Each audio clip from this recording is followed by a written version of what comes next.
বলিউডে নেমে এলো শোকের ছায়া। প্রয়াত হলেন জনপ্রিয় পরিচালক বিক্রম ভাটের মা বর্ষা ভাট। বর্ষা ভাটের আরও এক পরিচয়, তিনি খ্যাতনামা চিত্রগ্রাহক প্রবীণ ভাটের স্ত্রী। গত 6ই সেপ্টেম্বর শনিবার মারা যান তিনি। মৃত্যুকালে তার বয়স হয়েছিল 85 বছর। জানা গিয়েছে কয়েক বছর ধরেই বার্ধক্যজনিত অসুস্থতায় ভুগছিলেন তিনি এবং শেষ কয়েক সপ্তাহে তাঁর শারীরিক অবস্থার আরও অবনতি ঘটে।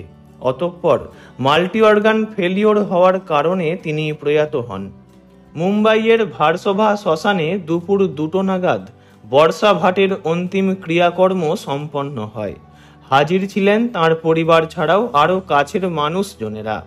যদিও পরিবারের তরফে কোনো আনুষ্ঠানিক বিবৃতি প্রকাশ করা হয়নি। মায়ের মৃত্যুতে স্বাভাবিকভাবেই ভেঙে পড়েছেন ছেলে বিক্রম ভাট। তাঁর অনুরাগীরা সোশ্যাল মিডিয়ায় শোকবার্তা জানিয়ে তাঁকে সমবেদনা জানিয়েছেন।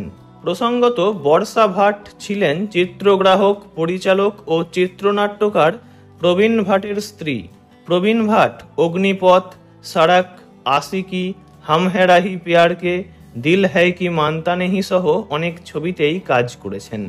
তাঁদের ছেলে বিক্রম ভাট মাত্র 14 বছর বয়স থেকেই চলচ্চিত্র জগতে পা রাখেন পরিচালক মুকুল আনন্দের সহকারী হয়ে। প্রথম কাজ ছিল কানুন ক্যা করেগা ছবিতে। পরবর্তীতে গুলাম, রাজ, 1920, হন্টেড 3Dর মতো ছবিতে কাজ করে বলিউডে নিজের স্বতন্ত্র পরিচয় গড়ে তোলেন। এই মুহূর্তে বিক্রম ভাট তাঁর নতুন horror project haunted ghost of the past এই ছবির কাজ নিয়ে ব্যস্ত আছেন। ছবিটি এবছরই নভেম্বরে মুক্তি পাওয়ার কথা।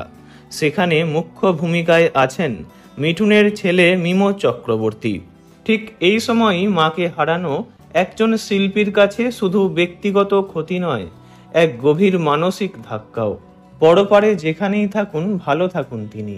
ওনার বিদেহী আত্মার চির শান্তি কামনা করি। ভিডিওটি এইটুকুই।